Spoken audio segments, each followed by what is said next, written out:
မင်္ဂလာပါရှင်2026 April 14ရက်ကထူးခြားတဲ့နေ့တစ်နေ့ဖြစ်ပါတယ်မြန်မာလူမျိုးများအတွက်တော့တကြံအကြနေ့ဖြစ်ပါတယ်နက္ခတ်ပေးတဲ့အရာလေအပြောင်းလဲကြီးတွေဖြစ်မဲ့နေ့တစ်နေ့ဖြစ်ပါတယ်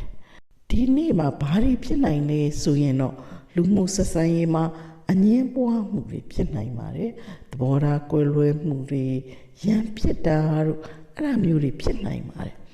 လူတွေရဲ့စိတ်ပိုင်းဆိုင်ရာမှာလည်းအပြောင်းအလဲတွေဖြစ်နိုင်ပါတယ်ဥပမာအရင်ကကြိုက်ခဲ့တာကိုမကြိုက်တော့ဝယ်ပြီးသားကိုမနှစ်သက်တော့ပြန်ပြီးတာတို့စသည်ဖြင့်ပေါ့နော်အခြေရေးမှာလည်းအရန်ကိုစိတ်လှုပ်ရှားမှုတွေဖြစ်နိုင်ပါတယ်ချစ်သူကိုသိချစ်တာလည်းဖြစ်နိုင်သလိုစိတ်ဆိုးပြီးလမ်းခွဲကြတာမျိုးတွေဖြစ်နိုင်ပါတယ်အလုတ်သစ်စီမံကိန်းအသက်တွေစတင်ရင်တော့အောင်မြင်နိုင်တဲ့နေ့တစ်နေ့ဖြစ်ပါတယ်တင့်ဖက်ကလုံနိုင်တာလေးတချို့ကိုလည်းဖော်ပြပေးလိုက်ပါတယ်အဲ့ဒီ April 14ရက်နေ့မှာအနီရောင်တို့လိမ္မော်ရောင်တို့ဝစ်စင်မှာအသုံးပြုတယ်ဆိုတာကတော့ဖနတ်တို့အိတ်တို့ဖန်းတို့အုတ်ထုတ်တို့အဲ့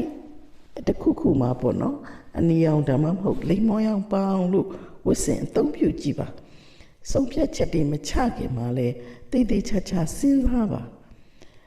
ဒီတဲ့ကောင်းတာတစ်ခုကတော့မေတ္တာတရားပွားများခြင်းနဲ့တရားထိုင်ခြင်းကိုပြုလုပ်စေချင်ပါတယ်ငါလုံငှက်လွတ်စားတဲ့ကုသိုလ်များကိုလုပ်နိုင်မယ်ဆိုရင်တော့လုပ်ပါအနည်းဆုံးတော့ April 14ရက်နေ့မှာဒီလိုဖြစ်နိုင်တယ်ဆိုတာသိထားရင်